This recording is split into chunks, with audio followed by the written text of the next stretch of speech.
I've been lucky enough to visit some pretty banger theme parks in my lifetime so far.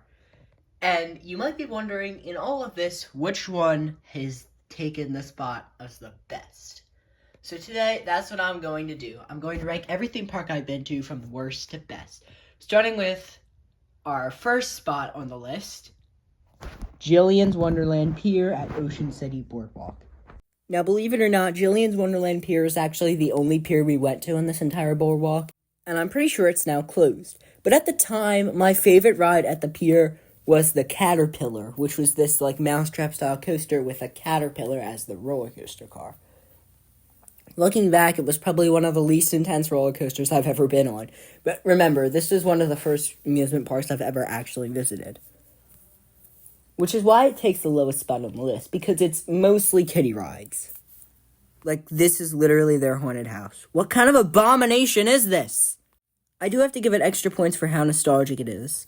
But other than that, looking back at it now, it's just obviously would rank a little bit lower because it's compared to some of the other amusement parks I've been to. So overall, even though it's really nostalgic, it gets the lowest spot.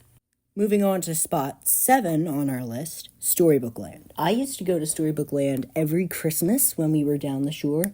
For the very last time, we would take the Thanksgiving trip, and then on the very last day, we would drive to Storybook Land and then just drive home from there. Storybook Land is another one that's really nostalgic for me. One of my favorite rides there was Bubbles the Coaster, which was this little mini roller coaster that had Bubbles the Dragon as the roller coaster car. I keep saying roller coaster car, it's really roller coaster train, but same thing. And I used to just love our trips to Storybook Land, which is why Storybook Land goes a little bit higher, even though it is still low on this list, because again, it's mostly kiddie rides. I also used to have this thing where I was just terrified of Tick Tock Clock, which is this drop tower here. By the way, just so you know, I had gone on Tower of Terror before this ride, and Tower of Terror is obviously 10 times taller than this. So I'm not sure what exactly it was. I was young, so, I wasn't the smartest. But that's why Storybook Land takes the top 6 spot on our list. It's just so nostalgic, and that's why it gets the top 6 spot. Obviously, it's still nothing compared to some of the other theme parks I've been, but it's still nostalgic enough to give it the top 6 spot. Moving on to the 6th spot on the list, Nickelodeon Universe. Nickelodeon Universe, I went last year for a class trip, and it was honestly pretty fun.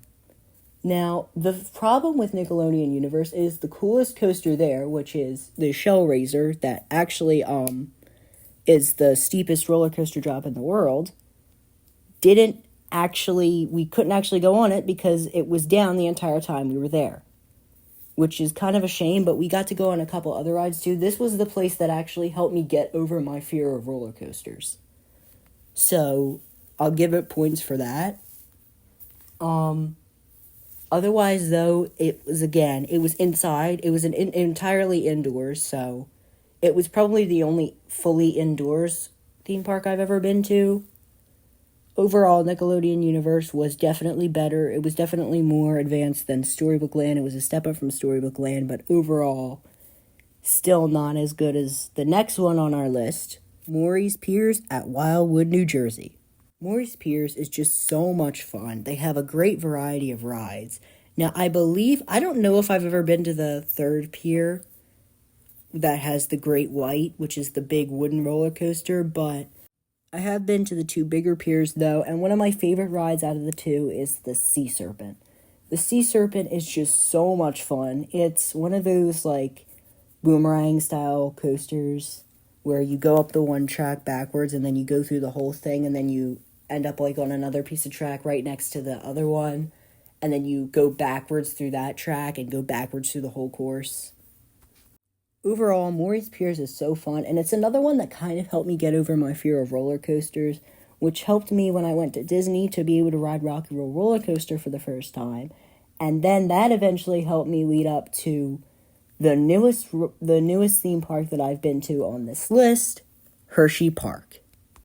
I literally just did 3 different videos about this park, because we went for a class trip, and it was a ton of fun.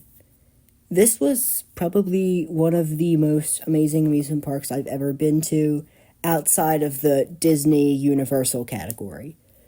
The roller coasters were so thrilling, so fun, and I just overall loved this trip. Even if we didn't get to ride everything we wanted to, it was just so fun, and that's why Hershey Park takes the 4th spot, which means we're now in the top 3. And as a shocking twist to no one, the top 3 are all big money parks, those being Disney parks and Universal parks. In our 3rd spot, we have Disneyland. Now, personally, we didn't get the best experience when we first went there. We went there a couple years ago, and we didn't get the best experience because we only went one day to Disneyland and one day to California Adventure, and we literally got done one ride in Tomorrowland in all of that trip. We did most of the stuff we wanted to in California Adventure, and we also didn't get to do Toontown when we were in Disneyland because that was when it was closed to make way for Mickey and Minnie's Runaway Railway.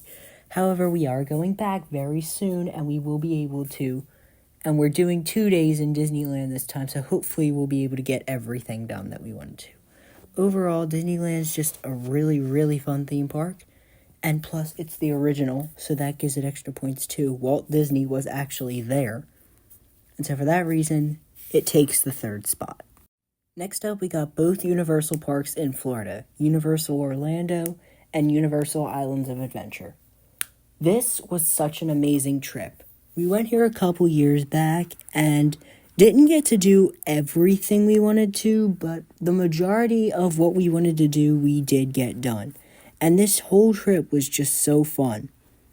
I especially loved Islands of Adventure.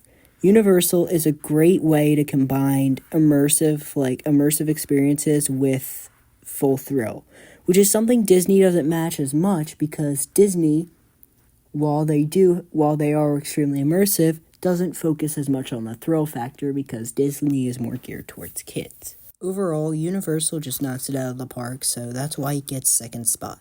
And for our number 1 spot, I think it comes as no surprise to anyone.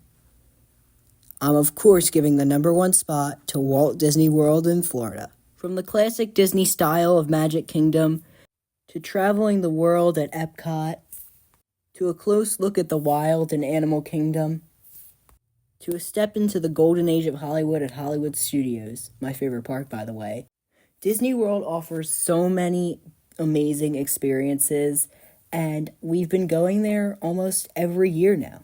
Even just the thought of being on Disney property. They have amazing hotels too, especially for us, Pop Century, which is a personal favorite of us that we've been going to almost every single time we've gone. Overall, you just really can't beat Walt Disney World, which is why it gets the number 1 spot as the best theme park I've ever been to. So yeah, that's every theme park I've ever been to ranked. If you guys like this video, make sure to like and subscribe. Don't get seasick. Bye.